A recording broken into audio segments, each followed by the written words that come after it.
Welcome everybody to my podcast, Big Little Small Talk. I'm Megan O'Hara-Sullivan and I love to talk, but I also love to listen. If you're new here, welcome. Thanks for joining me today. I hope you enjoy the episode. Welcome listeners to Big Little Small Talk. You're with me, Megan O'Hara-Sullivan. Today I've got one of our preeminent citizens of the Toowoomba region, and his name is John Dornbusch. He's rolling his eyes, and he is the Chancellor of UniSQ. Welcome to Big Little Small Talk, John. Thank you. Thanks, Megan. Now, I'm not preeminent at home, I can tell you that. No, well, we'll get to your home life soon.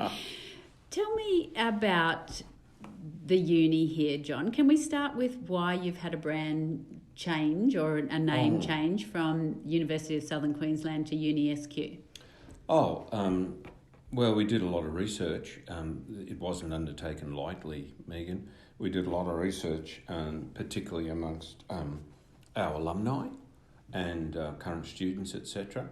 And we hadn't had a brand refresh, as they say, in corporate world for 17 years or something like that.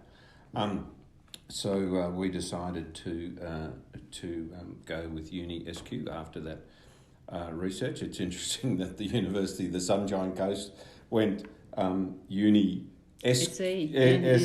I think a week after that. So, yeah, had good and bad responses from that. I've sort of trained myself to say UniSQ now. Because when I was here as a student, it was actually DDIAE, but good and bad comments on that. What's the good and the bad? Oh, the good is why would you do it? And of course we changed the logo, right, as well. And you of course would know that it's a stylistic bunya tree, and I really like the colours, and I got lots of gratuitous comments via email. You know, why don't you have the phoenix? The phoenix is actually seen by a lot of people we interviewed as, look, I'm not rising from the ashes. You know, I don't want a phoenix as the symbol of my university. So we got some pretty interesting comments. Yeah, and I love the fact that, the phoenix seems to me very English, whereas this is definitely very Australian. And of course, the Bunya Mountains are so important to our Indigenous heritage, of course. Yeah. Look, I'm almost embarrassed to say, John, I don't understand the hierarchy of universities and how the Vice Chancellor, the Chancellor, how it all works. How does one become the Chancellor of a university? Well, let me answer the first part of that and clear up some, perhaps cloud over what it is. It's a corporate structure, really, Megan. The Chancellor is just the chair of the board. In our case, the board is called the Council. Some universities, like UQ, it's called the Senate, and the Vice-Chancellor is basically the CEO.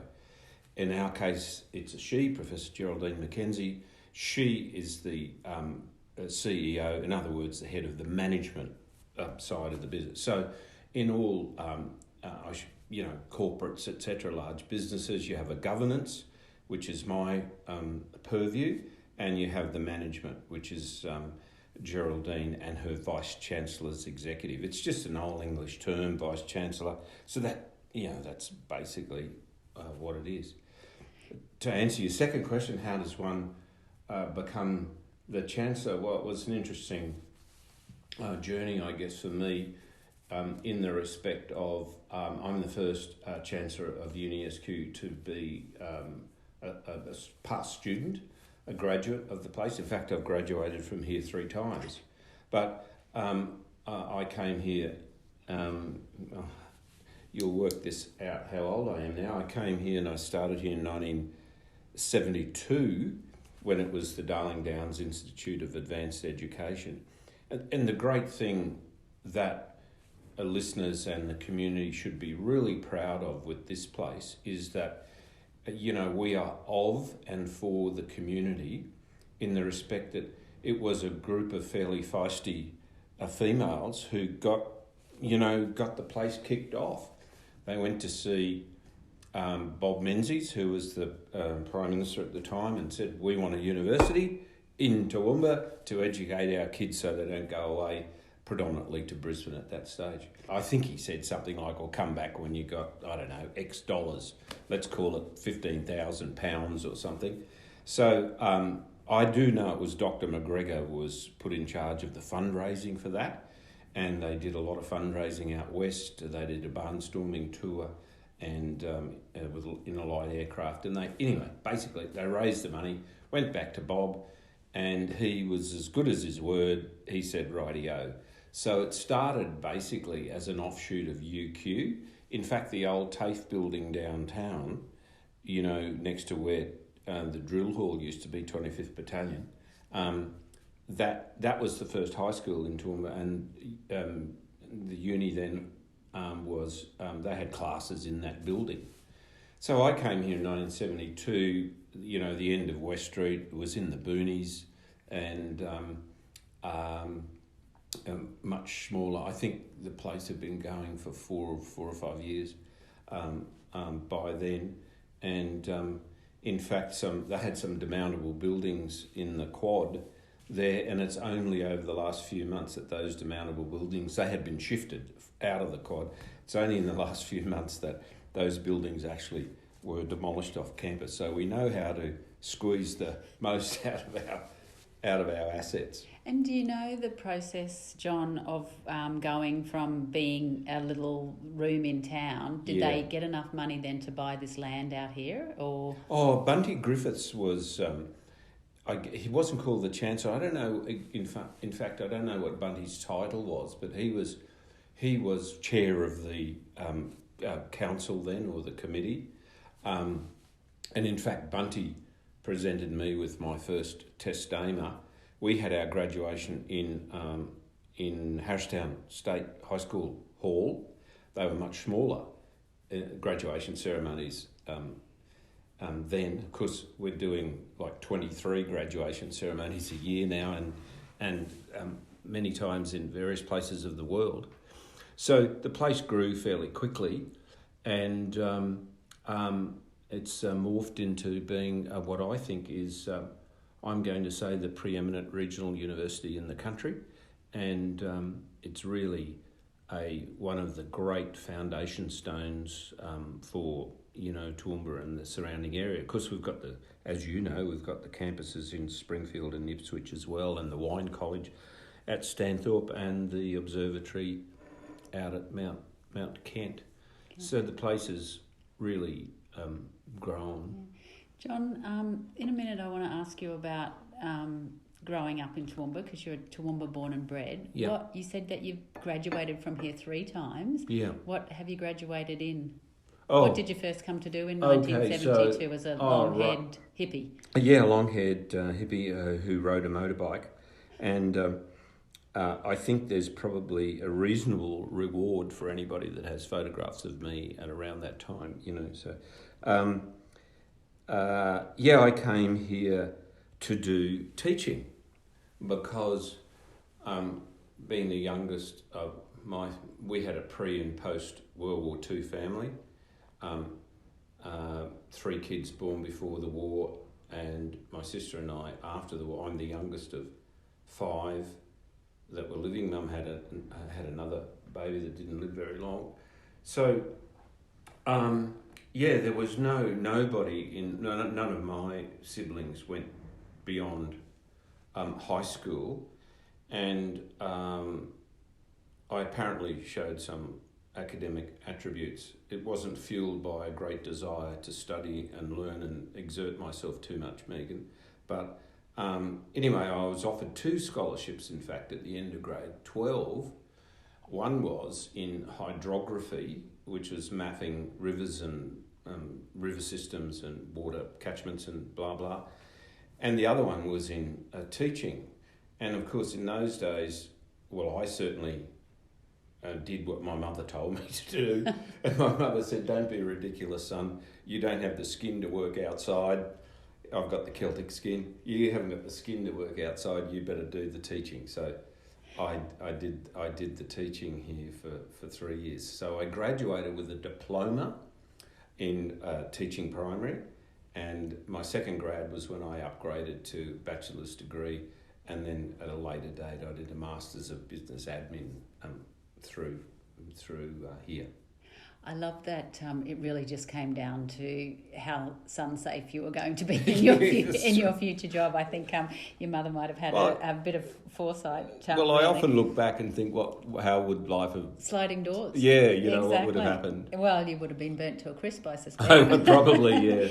So you did teaching, and and just before we talk about that, talk about, because today is the anniversary of Vietnam Veterans Day, and that would have been in 1972. Would have been the height of how was the kind of the activism and the uni life at that stage? Oh, it was well. Suffice to say, it's different from now. The kids worked so hard. You know, we had a newspaper on campus here, Megan, called the Country Honk. Would you believe it or not? And that was the height of the Vietnam War. It was a pretty interesting period.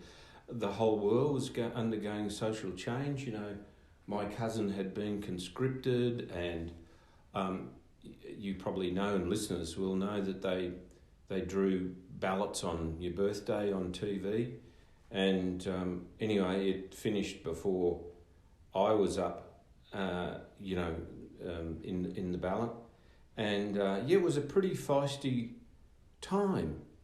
And you've got to remember too, back in the 70s, I think it was like, and I'll be corrected, you know, we've got 40% of the population basically got a university degree now. Back then, I think it might have been, 10% or something like that. So, of course, it always gave my siblings the opportunity to tell me how I've always been the spoilt one, always was Mum's favourite, and if any of my siblings are listening, yes, I was Mum's favourite.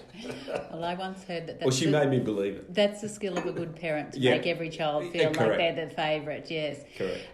So, were you the youngest of that second lot of children? Yeah. Okay. So, did it depend on whether you'd got the scholarship or not? Would you have been able to go if you didn't get the scholarship? No. No, I would have been expected to go out and work. And I would have... My brother, my oldest brother, was a carpenter. He sadly passed away 3 years ago, almost to the day, with asbestosis. But I probably would have been, a carpenter, I reckon. And who knows, I might have made a lot of money. Well, I don't know that it's sometimes all about the money. It's about the intellectual stimulation too, as you know.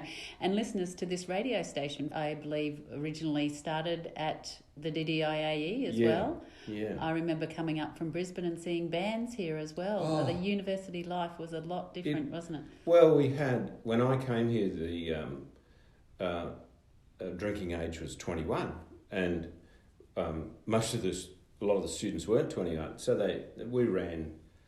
There was usually a disco, I think we called it, or cabaret or something, on a Friday or Saturday night out here, and it was really a lot of fun. You know, when I look back on it, we're all pretty innocent and so on. So it was a lot of fun. Yes, and I think universities now, Megan, struggle.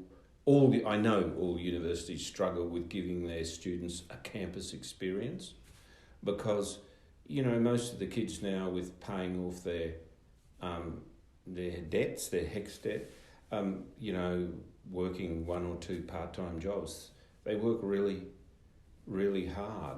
It does annoy me when I feel that people have a perception, you just go to uni and you get a piece of paper, and away you go, can't be that hard.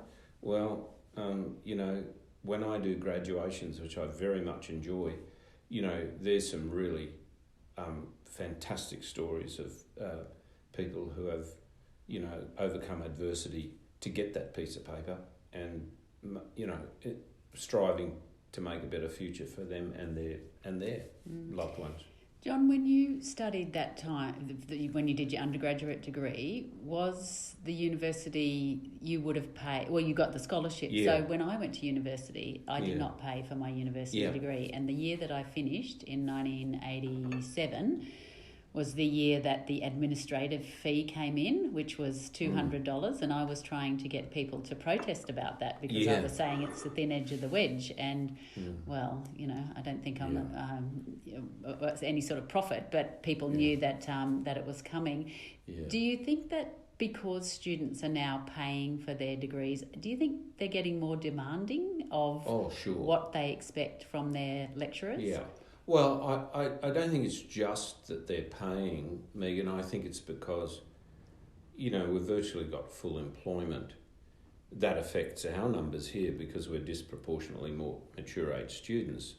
And the mature age students tend to work while the opportunity's there and save up money, which is, fiscally sensible. And I think it's because, the body of knowledge is much greater. The coverage of subjects is greater. Your chosen profession has just exponentially become more scientific and mathematic from my observation. And so I think there's a whole range of factors that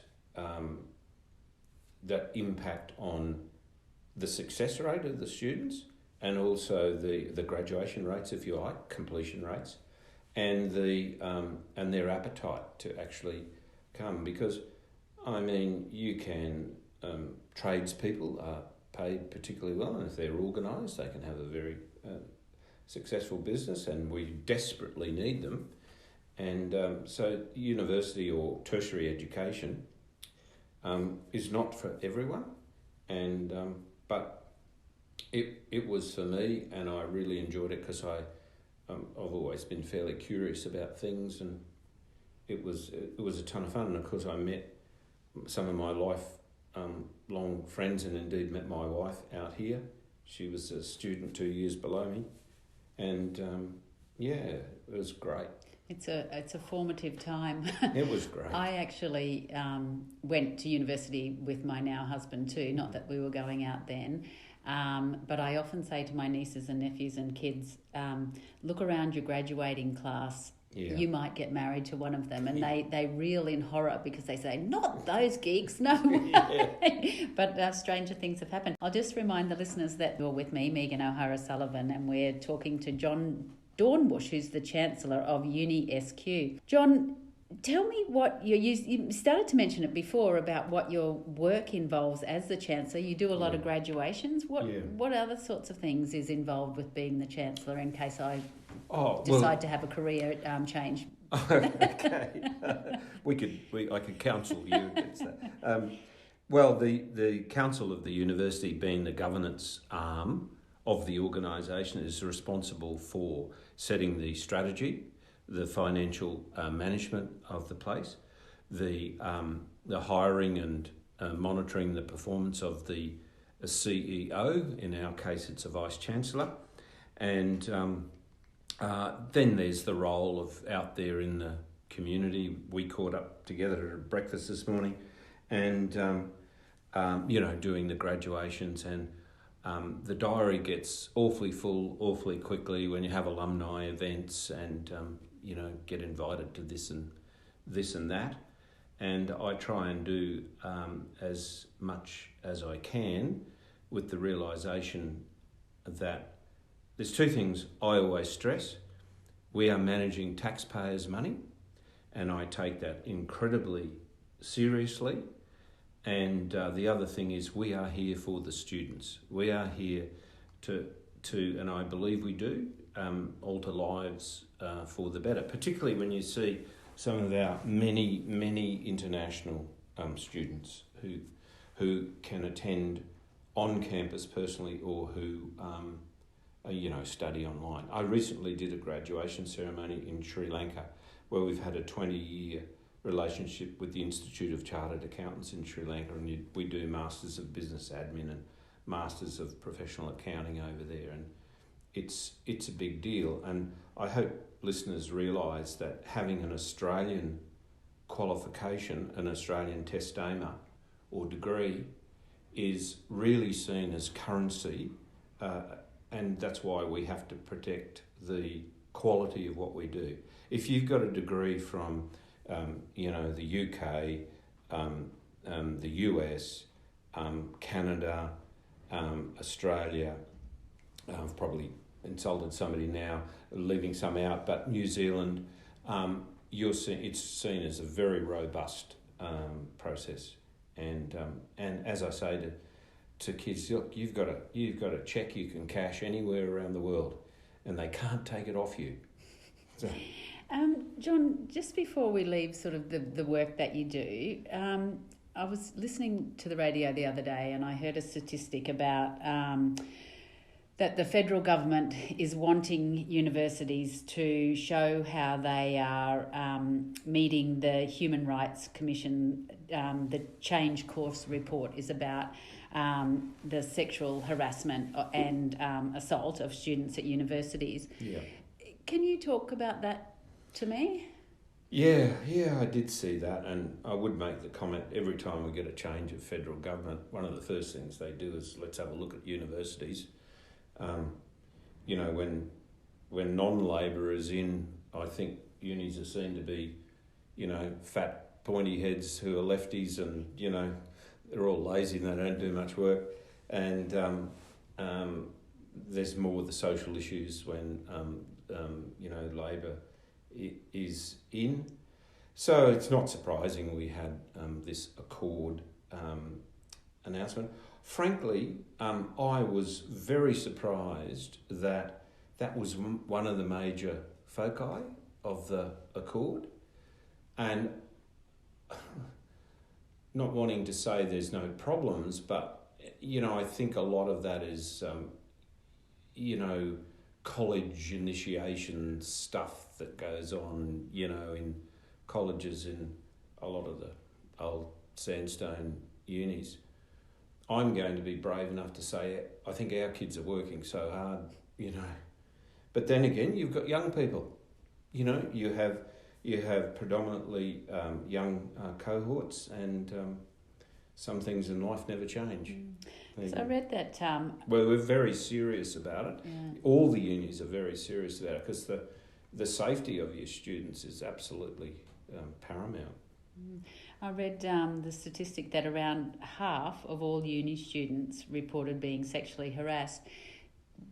And what I'm trying to get at is that, are those figures true of all young people, or is it something peculiar to university? Oh. And how do you sort of stop stupid? Yeah, great.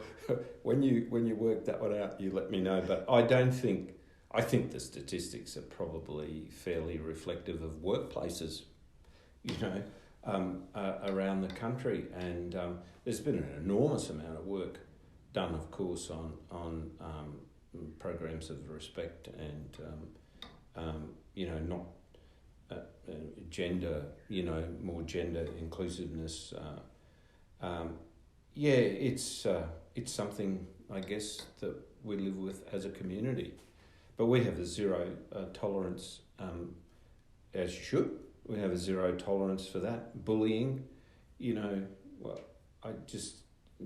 really makes me disappointed when I hear of kids who are bullied, cyber bullied, these Facebook and all that sort of stuff. And that's just not acceptable. It's a different world, isn't it? It sure is. One last thing about about the university, the importance of it, of Toowoomba being a university town. Talk to me about that. Oh, there are three main building blocks for a sustainable community, Megan. One is a robust health support system, and Toowoomba is spoiled. Not spoiled. Toowoomba is well catered for there. We have the three major hospitals and potentially another one coming at some point. That builds, aged care and all that sort of stuff as well, allied health. and so on, and we've expanded enormously in allied health. Nursing is our largest cohort. And the other one is a good financial base. And Toowoomba's always been renowned as a pretty steady base. And the other one is education. And, there's at one stage it was said, I don't know if it's still true, there were more kids in private schools than state schools here. And you do have a world-class university here. And it does rankle me sometimes that we're better known outside the city than inside the city. For example, last year the federal government gave out 5 trailblazer grants to universities who are trailblazers. They picked 5 universities. And the Plum one, and they picked various areas that Australia needed to, hurry up and get on with it. And the Plum one was space and defence, and UniSQ got the space and defence one. So that is something that we're immensely proud of, and it's going to be a game changer for us. And it's being reflected in our global rankings, and it's being reflected in the research papers and the outcomes that we are driving. So that's a big plus for the region, etc. Incredible. So let's wind back the clock a little bit. John Dornbusch graduates with a teaching degree. Yeah. Where does he go to then? Oh, okay. In about 1975? Yeah, 1975. Unless you fail something? Yeah, 1975. You were bonded, so you were bonded for 3 years, and I went off to work for the State Department, and which I did for a year, and then I wanted to further my studies and complete my bachelor's degree, so I went to Brisbane and started that, and I spent probably 10 years as a teacher, and I thoroughly enjoyed it, but I felt there was a bit more I could do, so I did an MBA through USQ at the time, and I started working as a stockbroker for a Brisbane firm that was called Nevitt Draper Charles Elliott Corrie and Company. You remember all those corporate long, and it was then they shortened it to Nevitt's. So I worked for them, and they eventually sold out to Macquarie Bank. I've forgotten the dates. So I worked for Macquarie Bank. In fact, I started to run a branch network across Queensland for Macquarie Bank from Cairns and, Townsville and Gold Coast, Sunshine Coast, Toowoomba, etc. And very much enjoyed that time working with Macquarie Bank, and that I've always been a numbers person. So it was, that was really it. So that's a big sort of change from being a teacher. Were you teaching? Yeah. You were teaching here in Toowoomba, correct? I think said husband may have been taught by Mr. Dornbusch at St Mary's. Is that correct? Yes. I hope he survived. Okay, it's not too scarred. Yeah. Oh, look, I enjoyed particularly. I've got to say, I just loved working with the boys at St Mary's. It was terrific. They're great kids.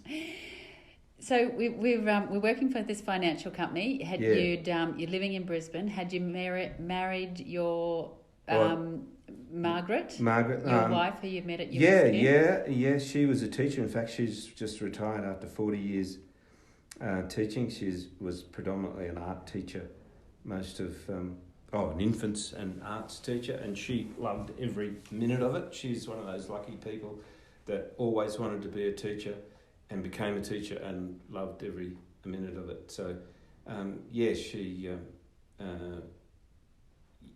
we were married at the time when I made the change, and we didn't have any kids at that stage. We were married 12 years before we had our first child, one of 2. And, it wasn't a really hard decision. You didn't feel like it was such a big leap that you... Yeah. And was Margaret teaching in Brisbane when you were young? We never lived in Brisbane. I lived in Toowoomba even when I was working with Macquarie Bank, because there used to be a flight, like aircraft flight from Toowoomba to Brisbane called Eastland Air, and then I would catch Ansett to Sydney, And of course, when Ansett went down, so did Eastland Air. So that made it a bit more challenging. I just used to do a lot more travelling, and it wasn't such a chore because we didn't have children at that time. That's right. Well, I'll just remind the listeners there with me, Megan O'Hara-Sullivan, on Big Little Small Talk, and we're talking with the Chancellor of UniSQ, and his name's John Dornbusch. He's just taking us through his career from teaching to a financial wizard at corporate services company, then Dornbusch Partners. Tell me about that. Oh, yeah, I worked out that the big corporate wasn't really my thing. You know, both sides of my family were off the land here on the Darling Downs, and I still love going to Sydney and enjoying the bright lights and the availability of things you can do in Sydney and indeed Melbourne. I like travelling, but my family was up here, and we had, after 12 years of marriage, we had our son, and I wanted to be a bit closer to home, so I started off here, Dornbusch Partners, and we did that for some, I don't know, might have been nearly 20 years, Megan, and I sold to Andrew Vine, who runs that business now, just before COVID. I didn't know COVID was coming, Andrew, and yeah. And not sorry to get out of that. You devote more time to this job now? Yeah, I've never been a person who dwells looking in the rear vision mirror. I like to look through the windscreen. And no, people said to me, "Oh, how did you feel?" Fine. It was just, life's for moving forward, I think. Move on. And yeah, uni has become much more consuming and much busier for all people who are involved in the governance and management of universities. It was pre-COVID, it was our biggest export earner for the country. And, we don't dig holes or burn things and so on. So it is an incredibly important industry for Australia. You'd rather be a brain belt than a rust belt. Is that your next tagline, is it? Yeah. John, can we go back to talking about your wife, Margaret? She was not born in Australia, was she? She was born in Australia. And where were her parents from? Oh, her mother is Japanese, and her father was Australian, and he was in the regular army, and he, one of 13 kids, he joined the army in Townsville just as Korea, the cessation of World War II in 1945 and Korea occurring in the 1950s. So he went with 3 RAR up to Korea, and if you were wounded or you needed hospitalisation, the Commonwealth Army base was at Kure, which is the port part of Hiroshima. And Margaret's mother, who's still alive and lives in Toowoomba and is 94 and was 14 or 15 when the bomb dropped on Hiroshima. She was working at the base, at the army base at Kure, and they met there, and Margaret's father went back to Korea after a period of convalescence and was wounded more seriously a second time, went back to Kure, and when he was mended, they said, "Oh, we're not sending you back to Korea. We want you to work in the post office on the base at Kure." So he worked in the post office on the base at Kure, and he and Setsuko, my mother-in-law, became an item, and they married in Japan. They had an army wedding and a Japanese wedding.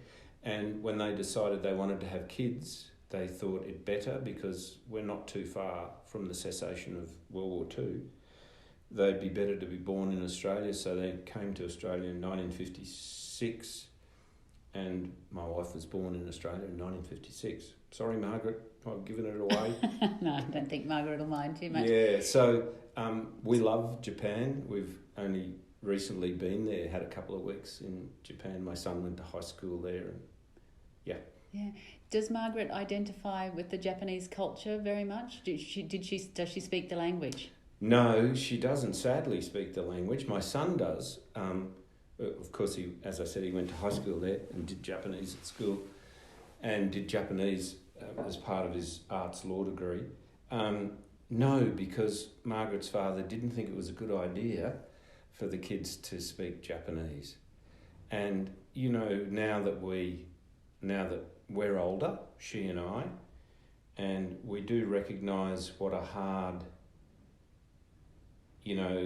adjustment it was for Margaret's mother when she came to Australia, because her father had only been in the army. He wanted to stay in the army, and his enlistment ran out, and they said, no, we're not going to re-enlist you because you've been injured too much, which really didn't sit well with him for the rest of his life. But so all he could get was a farm labourer's job. So Hiroshima, for those people who've been there, is a very cultured city. And here's Margaret's mother from Hiroshima out working on a farm block at Cecil Plains, where they've got snakes and people wear their boots inside, and they eat roast lamb on Sunday. So it was I reckon it was pretty tough for her. Oh, I can't imagine. Yeah. And the possible sort of discrimination and the things that she would have heard. Yeah. Did she ever talk very much about what it was like to survive the bombing? No, she doesn't. We recently found out that she had to go for radiation testing down to Brisbane every year, but when we're going through her papers, and we were delighted to find her nationalisation certificate signed by old Jack McCafferty. You would know the history. Jack was the mayor of Toowoomba. I think great old fella Jack, and many listeners would know the McCafferty family and old Jack. So yeah, she became an Australian citizen under the hand of Jack McCafferty. Wow. And so she sort of just fitted into life. We touched on it before, but I cannot imagine, of post-war, World War II, yes, just how hard that would have been. Well, it's interesting. Setsuko still gets food parcels from some relatives in Japan. So since 1956, she's been getting food parcels. Now, can you imagine my wife and her brother and sister going to school with sushi back in the 1960s, like little sushi shops are every bolt hole everywhere now. But back then, oh my God, they're eating raw fish and they eat seaweed and God. So how things have changed. And did Margaret embrace that, or did she hate it? Did she just want Vegemite sandwiches like every other kid? No, she embraced it. No, I embraced it, and Setsuko's, we do a lot of looking after now, but I loved it and I embraced it. And I have asked Margaret, did she get a tough time at school? And she was I think she might have been the first cohort at Centenary Heights school. And she said, no, it was like, kids were good. No social media in those days. It's like when I was a student out here, we had quite a number of Indigenous kids out here, Kev Carmody and the Weatherall boys, and it wasn't a big deal, You don't remember that? Well, that's good. Yeah. That's good, isn't it? Yeah. Now, John, is it you who has the Hashimoto's disease? You can't process alcohol? No, my son does. Yeah, so tell me about that. Oh, okay. So there's a gene, and in an Asian gene, they call it the Asian flush. And I've forgotten the scientific name, but basically you go red as a beetroot. And my wife has it. Out of my two children, my son has it, but my daughter doesn't. and he tried hard at university to battle through, Megan, but he doesn't drink alcohol, and he has his girlfriend was born in South Korea, and she's got it too. So they'll save a fortune. And isn't that interesting? And my wife's sister has two boys. One boy has it, and one boy doesn't. So yeah, it's quite a thing. Asian flush, they call it. Yeah. And it's interesting too that your son has chosen a partner who is an Asian, very much like his mother. They say we marry our parents, don't we? Really, in a way. Yeah. Well, she's a New Zealand citizen. Moved to New Zealand when she was, I think, 10 or 12 or something. So yeah, delightful. Yeah. Delightful girl. Yeah, we mix it up a bit. Well, it's nice. It's lovely. It's great. It's good for food. Yeah, yes, amongst other things. We eat everything. That's right. Now, John, unfortunately, our time is ticking down, so I'm going to ask you a couple of sort of a bit more serious questions. In terms of the biggest risk you've ever taken, what would that be, do you think? Biggest risk? Oh. Was it to leave teaching? And No, that wasn't. That wasn't hard. I guess having kids, getting married, I think those of us that are parents realise that's probably your most important job you do, and hopefully we've done a good job. They're both working and paying tax, so that's a good thing. That's the measure of doing a good job. Yeah, I think so. Yeah. What about who's been the most influential person in your life, and why? Oh, a lot of people have been influential to me. I had a loving and supportive mother, and a loving and supportive family. We've got a pretty good family network, and but out here at uni, Professor Glenn Postle, who's now passed away, was a fantastic influence on me, and I was really sad to see Glenn go really before his time. But yeah. He was an incredible man. He gathered me up in his wake of gathering people. Yeah. And his involvement in the Flexi School was truly incredible. Yeah. Well, why hasn't Flexi School been rolled out right across the state, Megan? Because it works. It actually works really well for kids who struggle in the normal mainstream educative process. It's truly an incredible system, isn't it? It's meeting people where they are. Yeah. He was such a humble guy, and just a terrific fellow. When I became Chancellor, I used to have good chats with Glenn. What do you think I should do about this, Glenn? And that's what you want. Yeah. Oh, I love that, John. Yeah, that he was an influential person in your life. Yep. What would be the most difficult thing you've ever done, do you think? Difficult thing? Oh, probably the Interlink project west of Toowoomba, where we're building a rail terminal, a freight terminal on the alignment for the inland rail.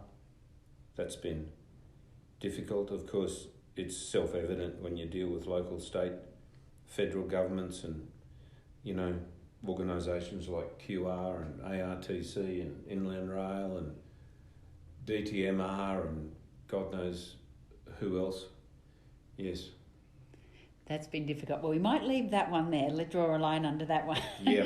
What about success? What does success look like to you? Oh, happy family. That's, my mother gave me many good sayings that I remember, but one of them was, there's no pockets in the shroud. And she said, look, when you go toes up, all you've got's your reputation. So that's been important to me. And from my dad, we got a sense of helping the community. My dad was in all sorts of things. When the ambulance service was a volunteer service, he was an AMBO, and he was in cricket teams and footy teams and, helping out and those sorts of things. So I got a bit of a sense of community service, and I haven't been particularly good at saying no, and that takes me back to your question of how did I get to be Chancellor, because Alison Dixon asked me to, she knew I was a past student here, asked me to help form an alumni network, and that's got me on the journey of getting involved here at USQ as a past student. Then there was a position on the council at that time for an elected alumni rep, and I became that. And anyway, it just went on from there, basically. The way or the sense that I get from you, John, is it's very much this work is part of your family too, isn't it? It's a very comforting, stable, exciting part of your life. I mean, it's a big part of your life. Yeah. I know that you like to keep fit. You're a bushwalker, I understand. Yeah. Where's some of the really great places that you've bushwalked? Oh, I'm very, very fond of the Fjordland in New Zealand. Done most of the great walks down there, and it's the camaraderie too of the other walkers, which is really important. But I am slowing down a bit. And here's a plug for Margaret. She's off to do the Three Capes walk in Tasmania in September. So good on her. You're not included in that one? I have done it. They're doing the glam one, that has foot spas and glass of wine and a hot shower each night. No, I'm kind of the carry all your own stuff and, stink after a couple of days type. But that's going to change because I'm slowing up a bit, Megan. Yeah. You've got all marks on your hands there, John. Are you fancy yourself as some sort of handyman, or is that just that Scottish skin? No. Well, we were walking. I've just had 2 days away with some of my walking buddies, and I had a fall, and I dragged my hand indelicately and ungracefully as I fell, and so I got a bit of bark off my hand there. Yeah, right. But all in the name of walking. Yep. All right, John. Well, this is a question that I always ask everyone, and you might not be a royal lover or watcher of coronations and things, but who is your most favourite royal person? Oh, that's easy. It's got to be Lizzie. Yeah, because I was born in 1953. Her coronation, even though she started her reign in 1952, and she came to Australia in 1953, I think, too, Megan. She was part of my life. I was born in 1953, and she was part of my life until last year? Oh, yeah. Yeah, and I think she was just stoic and talk about get some stuff thrown at you. Yeah, she was a very classy act. That'll get the Republicans. No, I always like to ask that story because people will often say the person and the qualities that they admire are the qualities that they strive for in their own life. She made a commitment and she stuck to it. She did, indeed. Yeah. And dancing, songs. Dancing. What's the song that can't keep you off the dance floor? Oh no, I'm not a dancer, really. Oh, my daughter said to me, she said to me one day, Dad, have you got any music where they're still alive? Because I've got all my old, 70s and 80s type music that I listen to in the car, and that was an interesting time. You hark back to university life and campus life in the 1970s. Well, it's pretty.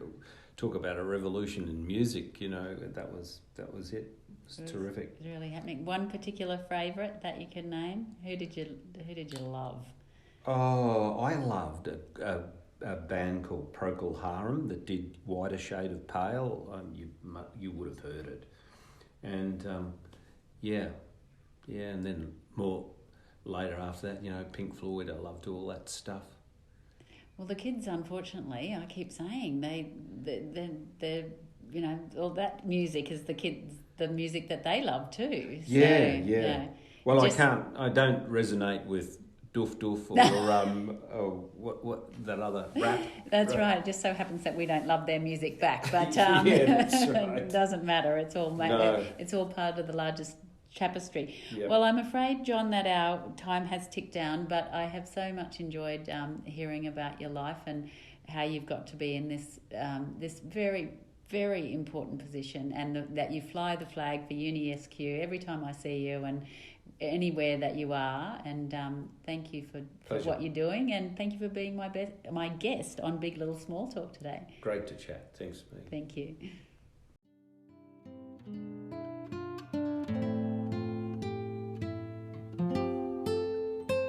That's it for this week. Thanks for joining me on Big Little Small Talk.